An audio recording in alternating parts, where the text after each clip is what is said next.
Donc, toi qui es ton Dieu, qui est l'être souverain, qui est l'être fort, puissant qui est avec toi? Tu ne l'as pas.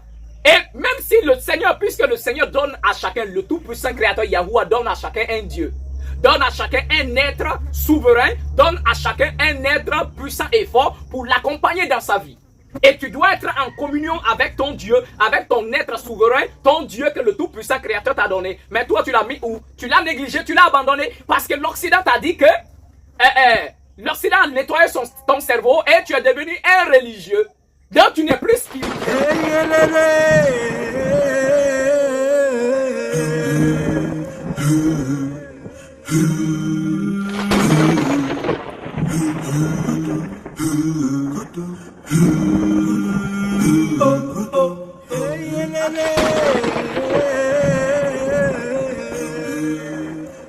Shalom à tous, bien-aimés frères et sœurs, grâce et paix sur vous au nom du Mashiach notre Adon. Bienvenue au sacerdoce du Nazir, la voix sainte. Je suis le Kohen Hanazi Nezeria, fils d'Israël biologique de la tribu de Lévi. Alors mes bien-aimés, je viens échanger avec vous sur un sujet extrêmement important.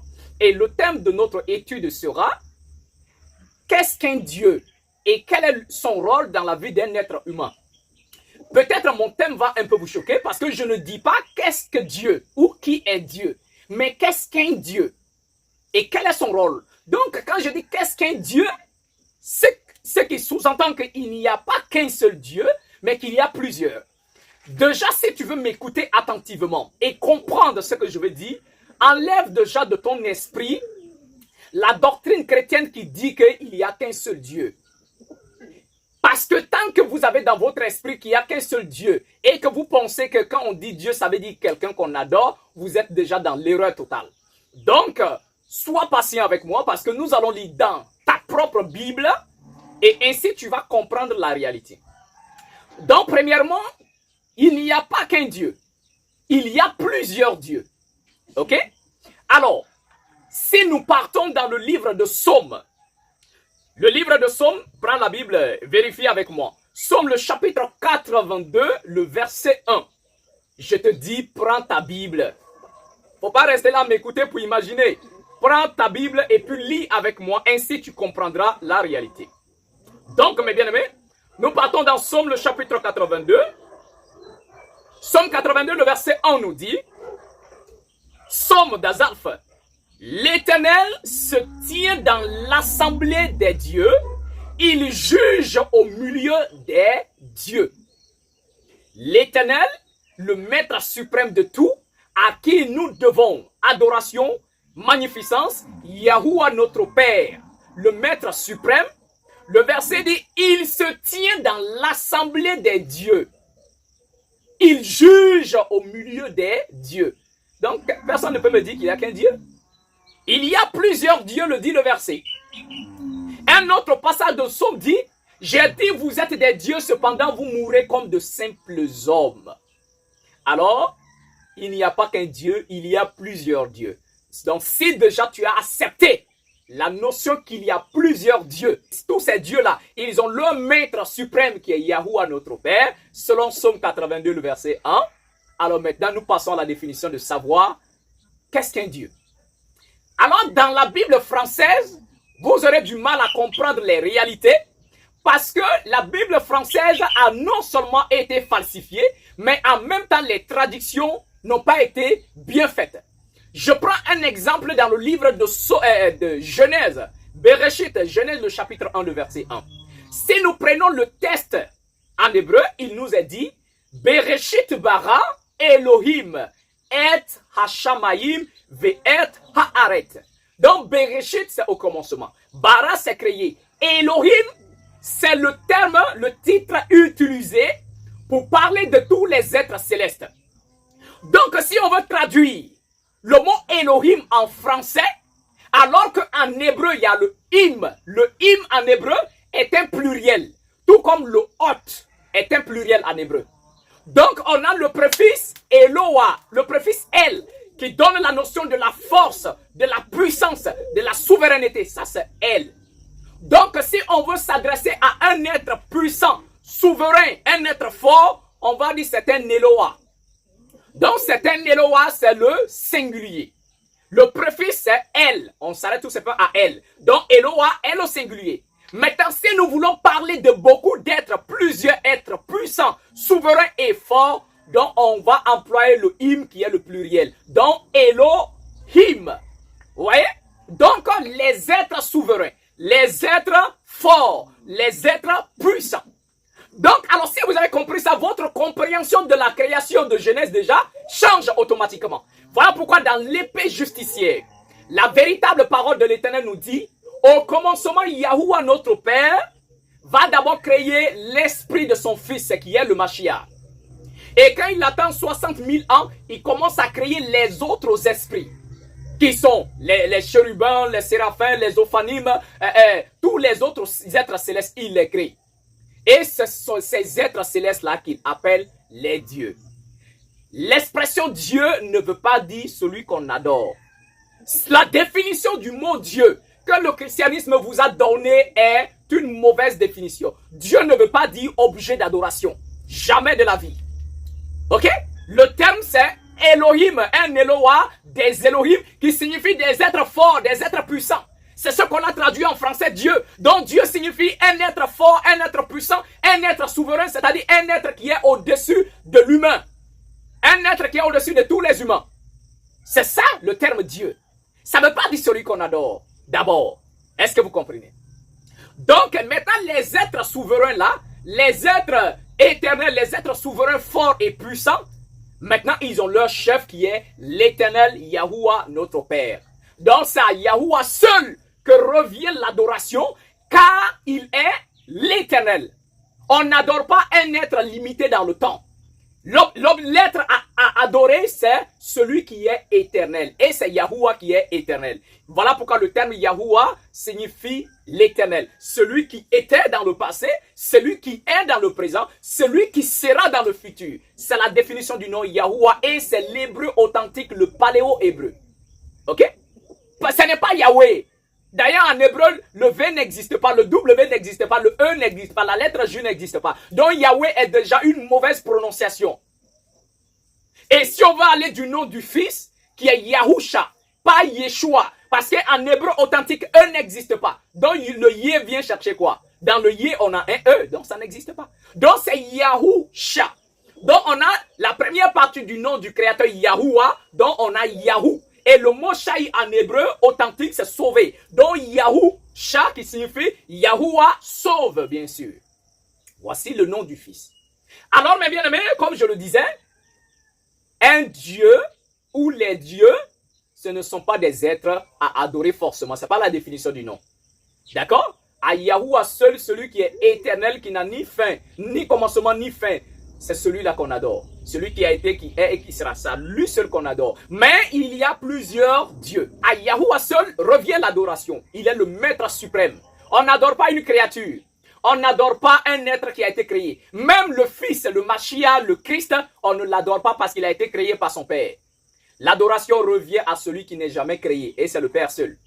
Mais les honneurs, les offrandes, les actions de grâce, on peut rendre aux êtres créés. Là, il n'y a aucun problème avec ça. Alors maintenant, nous revenons. Si vous connaissez désormais qu'est-ce qu'un Dieu, ça veut dire un être souverain, un être puissant, un être fort, un être supérieur aux êtres humains. C'est ça un Dieu. Maintenant, quel est le rôle d'un Dieu? Alors pour cela, nous allons maintenant aller dans la Bible. Nous allons voir un rôle, le rôle qu'un Dieu est en train d'exercer dans la vie d'un homme appelé Jacob, le père Jacob. Le père Jacob est en union avec un Dieu. Et nous allons comprendre les réalités dans ce passage. Alors mes bien-aimés, si vous avez compris cela, nous partons dans le livre de Genèse, le chapitre 28. Suis-moi attentivement, prends ta Bible où tu es là et puis vérifie avec moi. Arrête de me regarder comme ça. Prends ton téléphone ou soit ta Bible, lis. Et tu vas comprendre. Genèse, le chapitre 28, le verset 16, à partir du verset 16.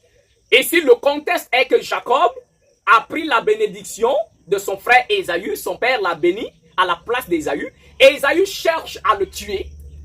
Et leur maman, Rebecca, lui dit, il faut aller chez mon frère Laban.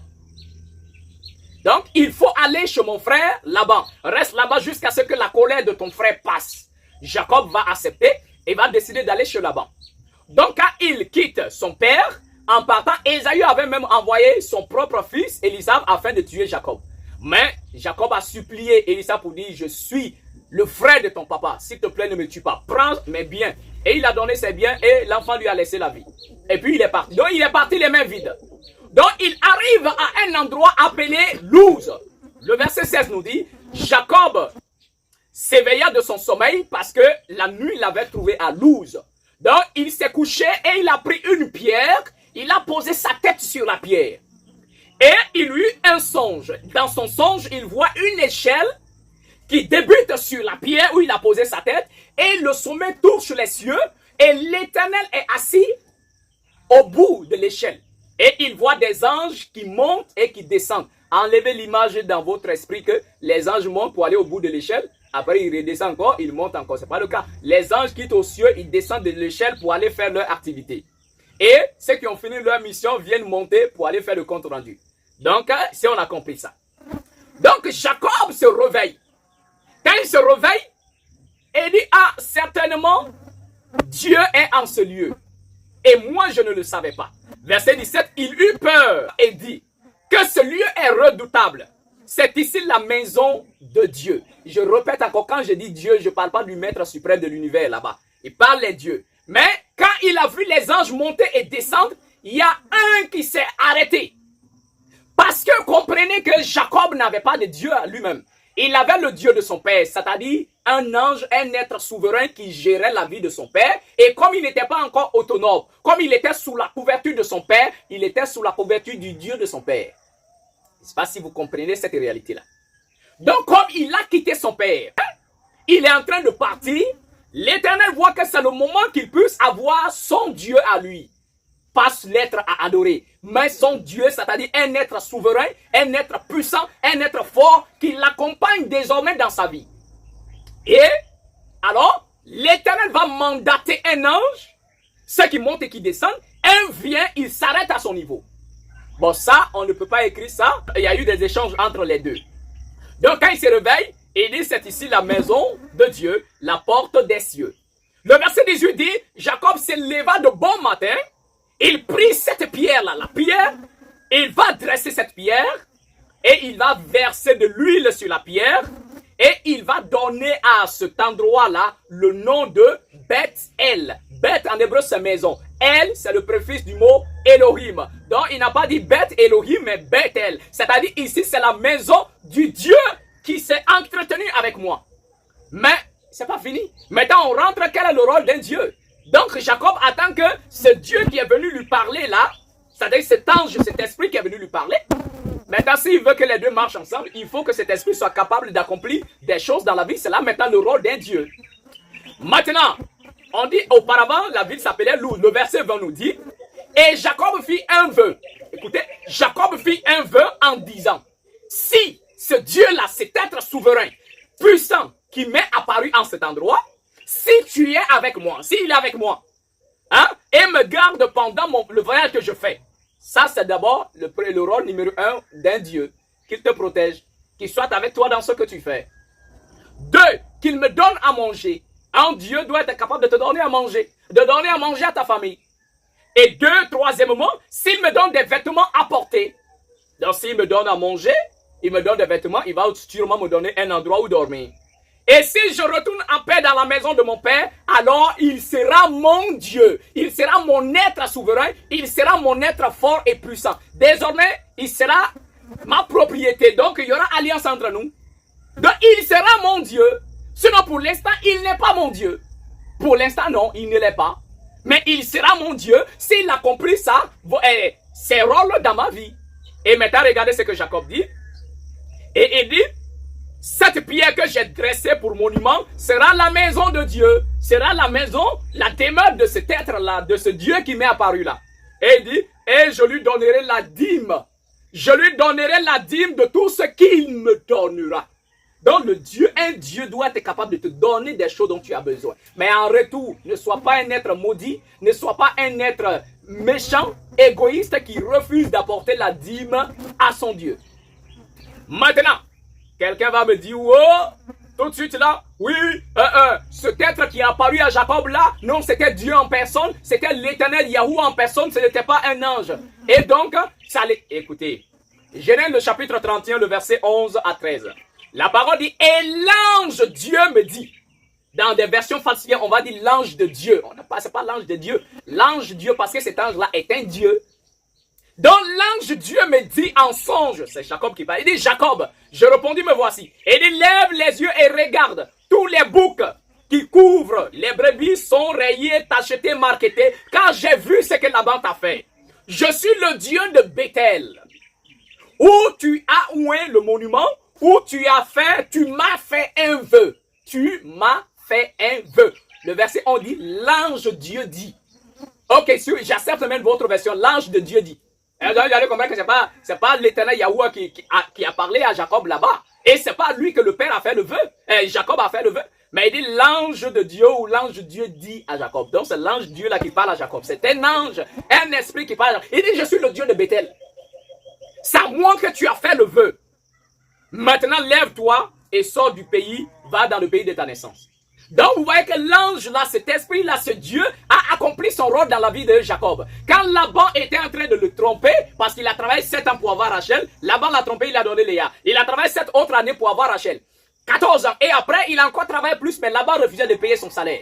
Donc l'ange va lui inspirer, son Dieu va lui inspirer de prendre bien sûr des branches d'arbres qu'il va mettre pour la nourriture. Et puis l'eau des animaux afin de se multiplier. Et ainsi, il y aura beaucoup de troupeaux. D'entre les troupeaux qui sont achetés. Voici son salaire. Il devient riche. Son Dieu, son ange là, a fait en sorte qu'il devient très prospère. Alors, vous comprenez par là que Jacob dit à cet ange qui lui est apparu, parce qu'il est arrivé à l'âge d'avoir un Dieu. Vous qui m'écoutez, qui est ton Dieu? Quand je dis Dieu, je ne te dis pas qui est celui que tu adores. Nous tous, nous adorons un seul et véritable, c'est Yahuwah. C'est à lui seul que revient l'adoration. Parce que l'Occident vous a trompé.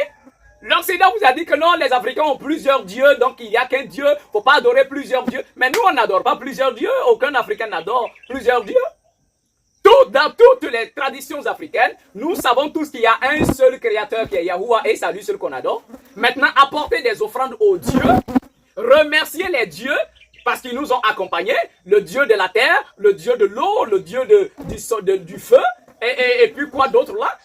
Mais on ne les adore pas, on les rend hommage, on les donne la dîme des choses qu'ils nous ont apportées, les offrandes. On les donne des offrandes parce que c'est eux qui se sont mis à la tâche pour nous apporter tous les biens qu'on a. Voilà pourquoi Jacob dit à l'ange là, à ce Dieu là, et pour le moment tu n'es pas mon Dieu, hein.